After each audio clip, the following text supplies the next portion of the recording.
Hello students, मैं doctor Gauri Bhatnagar Sanskrit tutorials में आपका स्वागत है। उत्तर रामचरितम का षष्ठ अंक चल रहा था, जिसमें कि लव और कुश से मिलने के बाद युद्ध समाप्त हो जाता है और राम जो है वो उनके संग वो कहते हैं, साथ में बैठते हैं पेड़ के नीचे, वृक्ष के नीचे। तब राम उनको देखकर सोचते हैं कि इनकी आकृति तो राजाओं जैसी है, इनका चलना बैठना सब राजाओं की तरह है। आगे देखेंगे अगला श्लोक। राम कहते हैं, वपुरभिः सिद्धा एव लक्ष्मी विलासा प्रतिकल कमनीयां कांतिम उद्भेदयन्ति अमलिनमिव चंद्रम रश्म्या स्व यथा वा विकसितम अरविंदम बिंदवो माकरंदा। कहते हैं यथा वा, जैसे, जिस प्रकार, स्वयं अपनी, रश्म्या किरणें, जिस प्रकार, स्वयं माने अपनी कैसी किरणें, अमलिनम, मलिन से मतलब है कलंक, अमलिनम इस कलंक से रहित, कलंक रहित किरणें, चंद्रम, चंद्रमा को, और चंद्रमा को, और माकरंदा, मकरंद, मकरंद किसको कहते हैं, जो फूलों का पराग होता है। तो फूलों का पराग अर्थात फूलों का रस, फूलों के पराग की बिंदुआ बूंदे, विकसितम अरविंदम, खिले हुए कमल को, उद्भेदयन्ति, सुशोभित करती हैं। यहाँ पे दो बातें आ गई कि जैसे कि निष्कलंक किरणें चंद्रमा को सुशोभित करती हैं, और जिस प्रकार मकरंद की बूंदें खिले हुए कमल को सुशोभित करती हैं,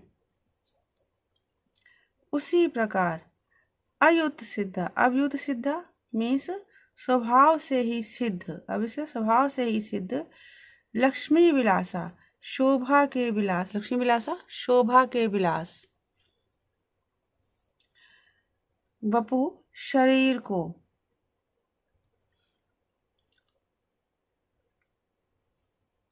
वो शरीर कैसा है, प्रतिकल कमनीय, प्रतिक्षण सुंदर, प्रतिक्षण मनोहर, वपु शरीर की, कांति उद्भेदयन्ति, कांति को सुशोभित कर रहे हैं। मतलब वो कह रहे हैं जैसे कि चंद्रमा की किरणें चंद्रमा सुशोभित करती हैं और मकरंद की बिंदुएं खिले हुए कमल को सुशोभित करती हैं, वैसे ही शोभा के विलास जो है इनके शरीर को सुशोभित कर रहे हैं। फिर से देखेंगे,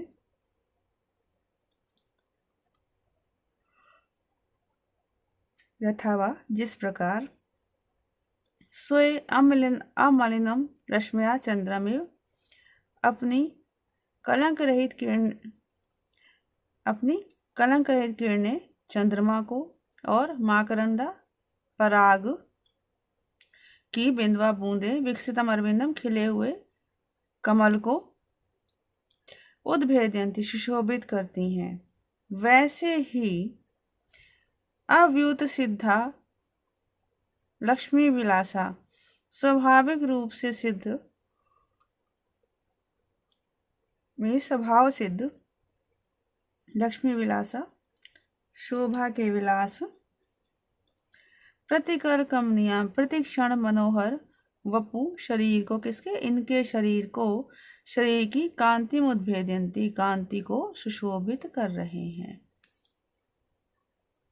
यहाँ पे फिर चंद्रमा और कमल से उपमा दी गई है, उपमा अलंकार है।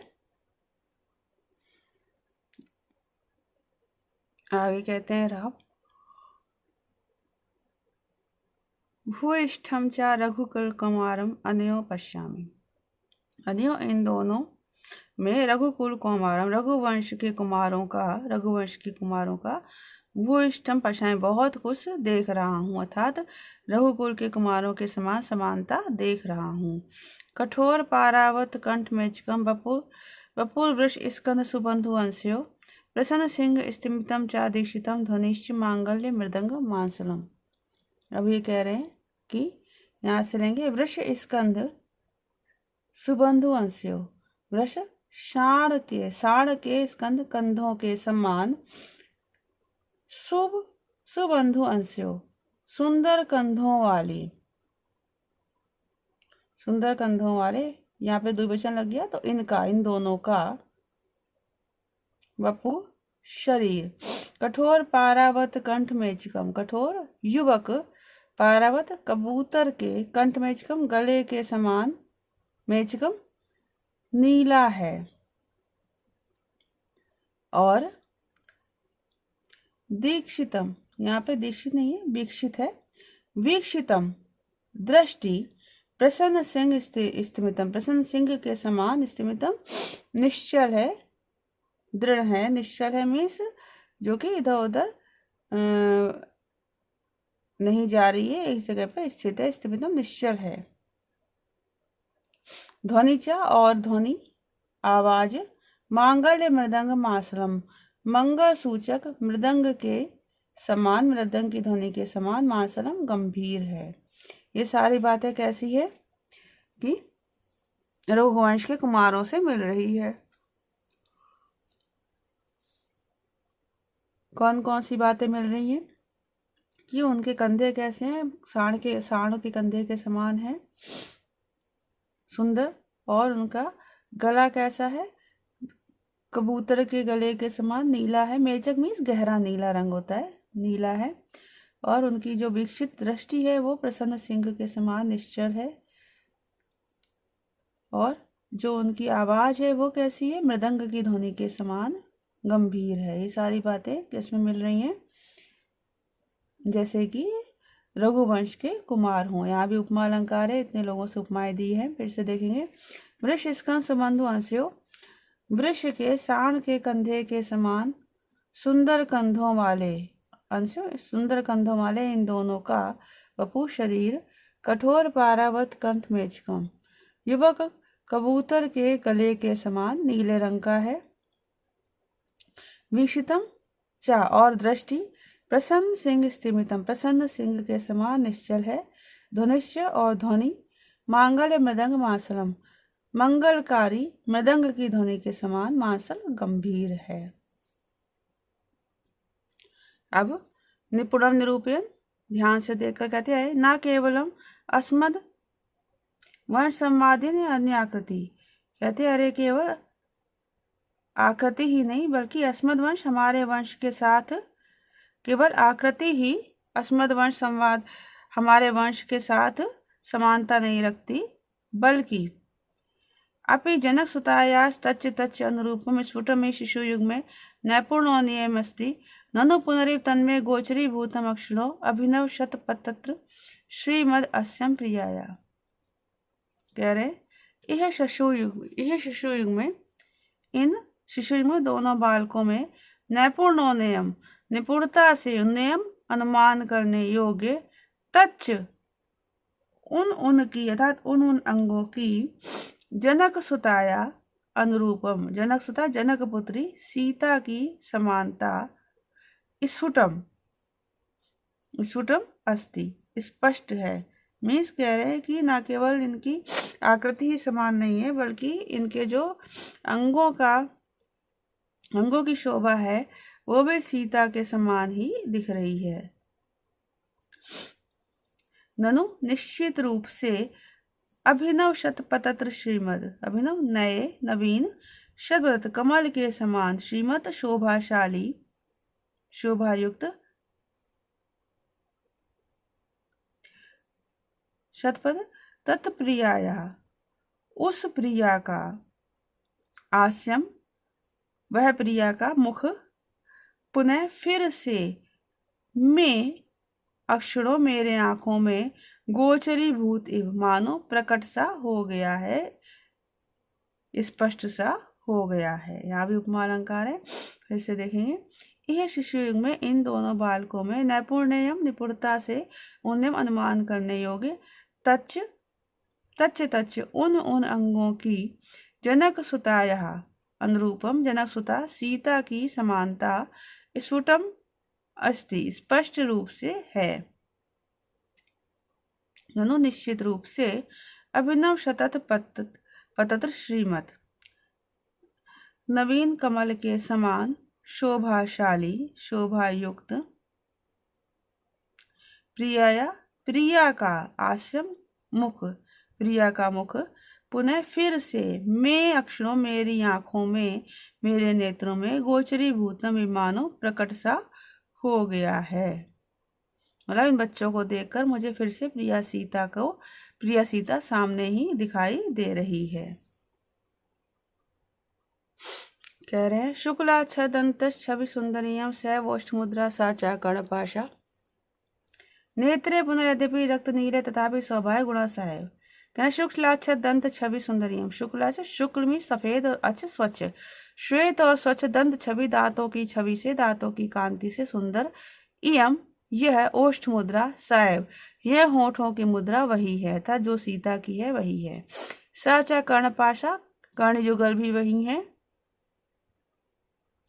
यद्यपि पुनः नेत्रे रक्त नीले, यद्यपि नेत्रे रक्त नीले, यद्यपि आंख जो है नेत्र लाल और नीले हैं, लाल और नीले वर्ण के हैं, तथापि फिर भी स्वभाव गुणा साएव, सौंदर्य गुण वही है, सुंदरता वही है, सौंदर्य वही है।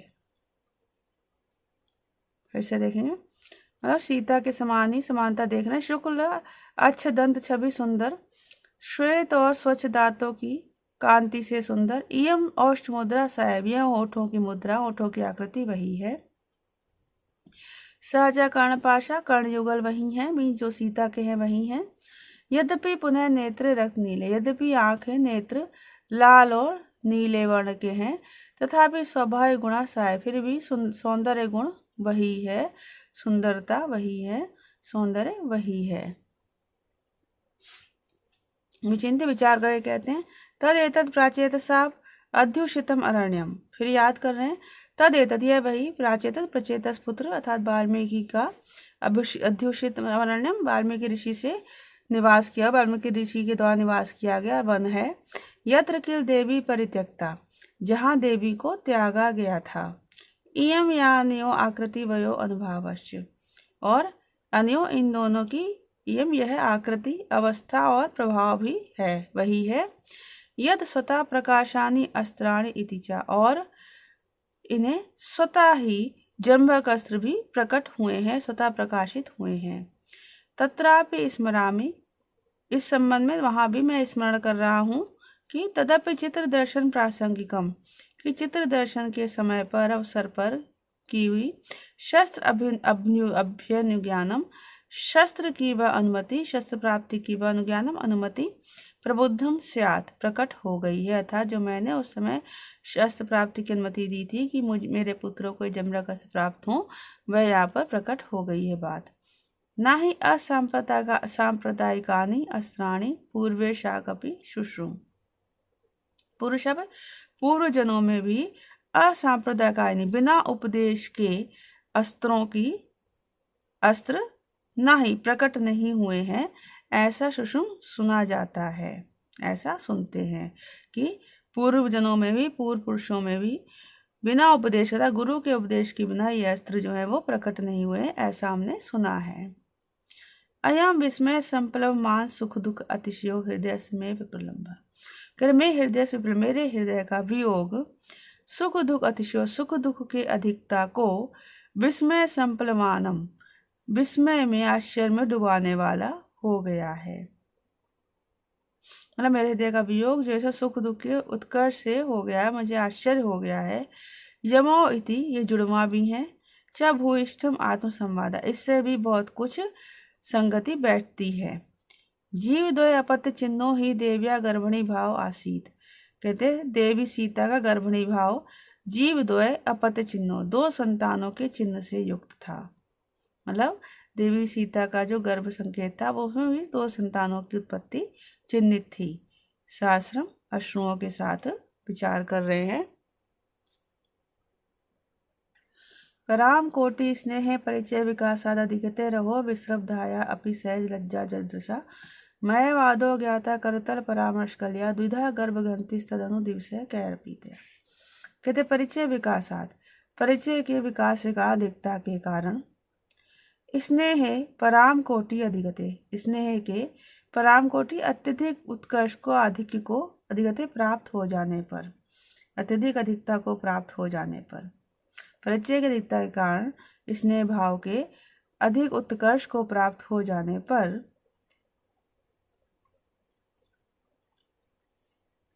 रहा एकांत में विश्रब्धायापि विश्वास युक्त होने पर भी सहज लज्जा जड़दृशा, स्वाभाविक लज्जा के कारण जड़दृशा आंखों को बंद करने वाली, स्वाभाविक लज्जा के कारण आंखों को बंद कर लेने वाली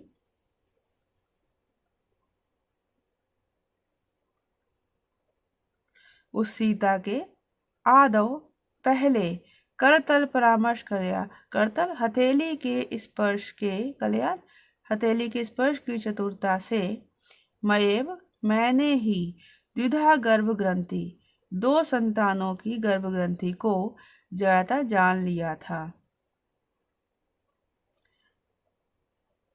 तदनु उसके पश्चात कई दिवस कुछ दिनों बाद तयापि उसके द्वारा भी जान लिया गया था।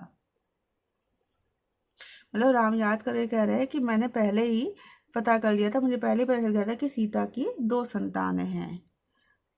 उसी को स्पष्ट करके कहा है कि कैसे पता किया था। परिचय विकासात, परिचय की अधिकता के कारण स्नेह पराम कोटि अधिगते, प्रेम के अत्यधिक उत्कर्ष को प्राप्त हो जाने पर रहा एकांत में विश्रब्धाया पे विश्वास युक्त होकर भी सहज लज्जा जड़दशम, स्वाभाविक लज्जा के कारण आंखों को बंद कर लेने वाली उस सीता की आदौ पहले ही करतल परामर्श करया, हथेली के स्पर्श की चतुरता से कुशलता से मयाव मैंने ही, मेरे द्वारा ही द्विधा गर्भग्रंथि ज्ञाता, 2 संतानों की गर्भग्रंथि को जान लिया गया था। तदनु उसके बाद कैदिव से कुछ दिनों बाद तयापि उसके द्वारा भी जान लिया गया। मतलब कहते कि मैंने पहले ही सीता के 2 संतानों का पता मुझे चल गया था। इस प्रकार राम जो है लवकुश को देखकर अपनी संतान के विषय में सोच रहे हैं। उनको ये संदेह हो रहा है कि ये दोनों उनके ही पुत्र हैं। तो इस वीडियो में इतना ही। साथ बने रहने के लिए धन्यवाद।